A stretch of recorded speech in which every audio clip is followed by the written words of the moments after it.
Hello, Dr. Ann-Louise Lockhart back again, talk to you about some specific tips on schooling your children at home and helping them at home during this time of social isolation and social distancing.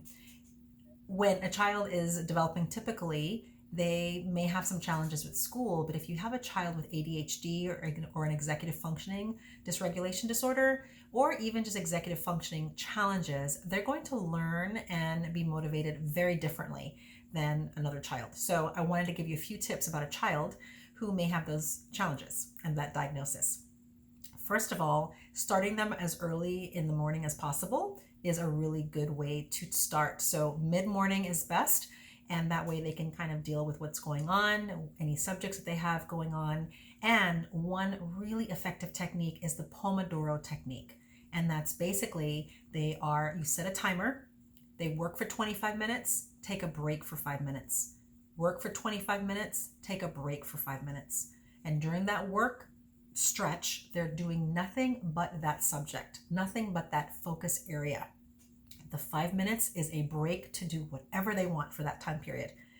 For kids who are younger, doing one break and then another break after they do a full hour, then they should be done for that time period.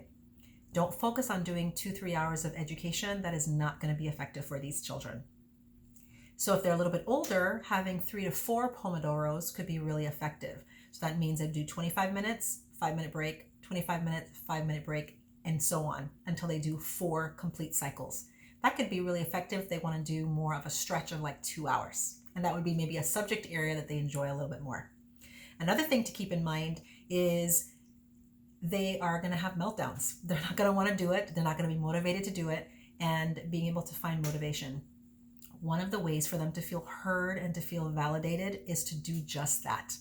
Don't get into a battle about schoolwork. Don't get into a battle and a big lecture about why they should do what they're doing.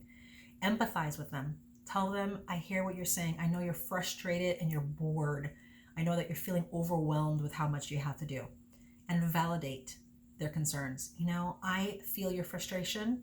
Lots of kids are having to go through this as well too. And I know it's tough. And then be able to do a collaborative, joint problem-solving approach.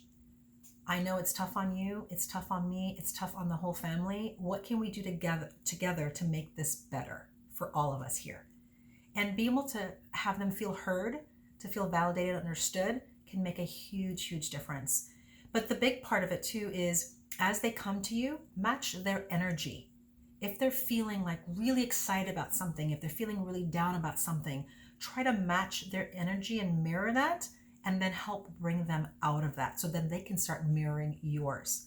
But the best way to do that is for you to be as regulated as possible. So if you're feeling frustrated and you're allowing them to frustrate you, then it's going to be hard to de-escalate the situation. So parent self-regulation is one of my most important tips, and it's the most helpful thing. If you can regulate yourself, you will help your child regulate themselves.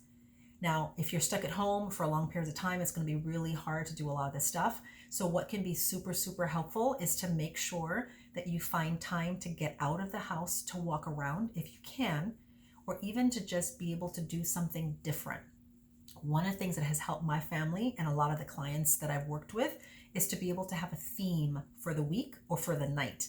So be able to say, okay, so this week, so like what we're doing is this week we're watching all the movies that are all Lego themed movies with the kids. With my husband and I, we're watching all the movies that are related to Transformers. So, really focusing on that so that way you have something to look forward to. And then making things a little bit different. So maybe if you normally eat dinner at the dining room table, maybe have a picnic instead on the floor in the living room. So mixing things up a bit, maybe, sitting, doing the fire pit outside and roasting marshmallows, or cooking burgers over the grill when you normally would do it inside. So just mixing it up and making it exciting and interesting so that you all can stay engaged. So I hope that helps you. Know that you're not alone in this process. It is hard for all of us, but we are here. There are people here that can help support you. Reach out to us here at A New Day Pediatric Psychology, or go to www.anewdaysa.com, and we'll be happy to help coach you through this. Most parents may just need a couple sessions to help them through this to be able to bounce ideas off of and just to get additional support. We're here for you, and we're offering virtual services around the world. Thank you and good luck.